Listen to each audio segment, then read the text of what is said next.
Hello dear children, welcome to the lectures hosted by Zeta Institute of Science. I am Jitin sir and I am here to teach you guys physics. So my dear children, जैसे कि आप जानते हैं we are dealing with a topic called as AC circuits. इसके अंदर काफ़ी सारी चीज़ें हम लोग ने देखे हैं. Right now we are going through the phase where we are trying to determine the power on the circuit, okay, on different circuits due to the behavior of AC. अब AC की वजह से रेजिस्टिव सर्किट में कितना power होता है इसके बारे में हम लोग ने ऑलरेडी सीख लिया है.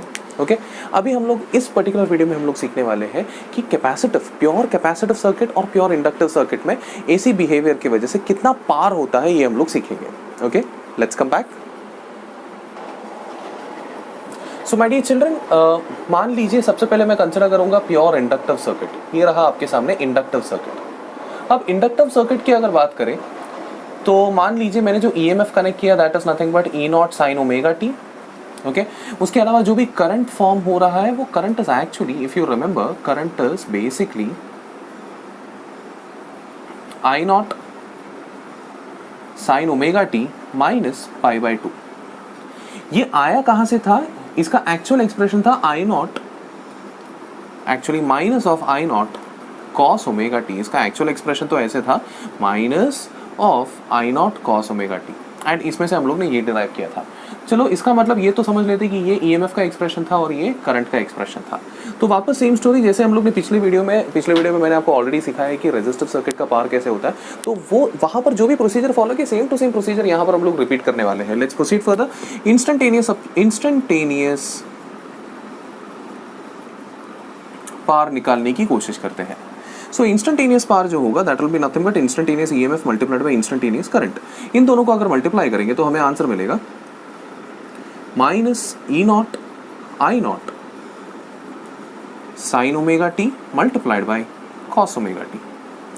अब ये sine omega t cos omega t देखकर एक चीज तो याद आ जाता है, अपॉन 2 अगर डालेंगे तो यहाँ पर 2 times sine omega t cos omega t हो जाता है. 2 sine theta cos theta is nothing but sine of 2 theta that is sine of 2 times omega t. ऐसे हम लोग लिख सकते हैं. ये होगा आपका इंस्टेंटेनियस पावर का एक्सप्रेशन. फिर बाद में एवरेज पावर निकालना है. See this is the expression for instantaneous power. अभी आपको एवरेज पावर निकालना है.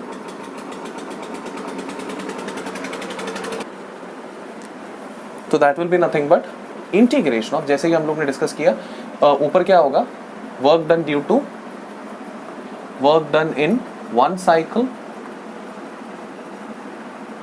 Sorry, upon time of that cycle that is nothing but time period. So work done in one cycle को मैं लिख सकता हूँ इंटीग्रेशन ऑफ डी डब्ल्यू. एक साइकिल का टाइम 0 से t तक होता है, टाइम पीरियड होता है t. Okay so work done को लिख सकता हूँ मैं instantaneous power multiplied by time 0 से लेकर t तक अपॉन t. ओके अभी पावर का एक्सप्रेशन डाल देता हूँ मैं यहाँ पर. सो जो कॉन्स्टेंट्स है उनको मैं बाहर निकाल देता हूँ. तो minus E naught I naught upon 2t, चलो बाहर आ गया. अंदर बचा, कौन बचा, sine 2 omega t multiplied by dt, limits from 0 to t. ठीक है.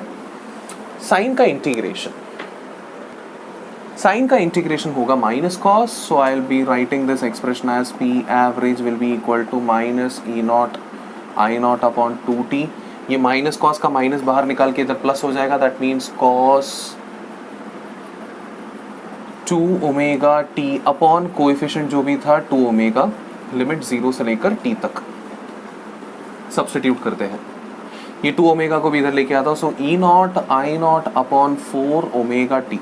बाय द वे ओमेगा के जगह पे मैं लिखूंगा 2 pi upon t. Okay omega के जगह पे multiplied by t. T cancel, बचेगा 4 मल्टीप्लाइड बाय 2 पाई. ओके अब कॉस, अब यहाँ पर भी डाल देता हूँ. सो कॉस ऑफ 2 ओमेगा के जगह पे लिखूंगा मैं 2 pi upon T multiplied bye, इसके जगह पे भी टी लिखूंगा. This is your upper limit.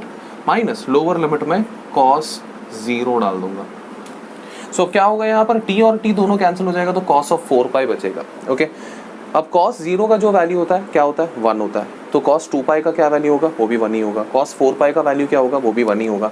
सो यहाँ पर क्या आएगा भाई, नेक्स्ट लाइन में लिखूंगा मैं E naught I naught upon 4 into 2 pi is basically 8 pi multiplied by, यहाँ पर क्या आएगा, इधर 1 आएगा, माइनस कॉस 0 वो भी 1 आएगा. 1 माइनस 1 ओवरऑल क्या आ जाएगा, जीरो। सो इन शॉर्ट मैं क्या बोलने की कोशिश कर रहा हूँ, in pure inductor circuit there is no power consume. So inductor कभी भी पावर कंज्यूम करता ही नहीं है, ये बोलने की हम लोग कोशिश कर रहे हैं। सो बेसिकली एवरेज पावर क्या होता है, जीरो। हाँ, इंस्टेंटेनियसली कुछ ना कुछ तो पावर का वैल्यू होगा। सो पावर कुछ लेगा फिर कुछ देगा, कुछ लेगा कुछ देगा, ऐसा चलता ही रहेगा। तो ओवरऑल पूरे साइकिल में एवरेज पावर का वैल्यू क्या हो जाएगा, जीरो हो जाएगा for pure inductive circuit. I request you guys to please pause the video and make a note of it.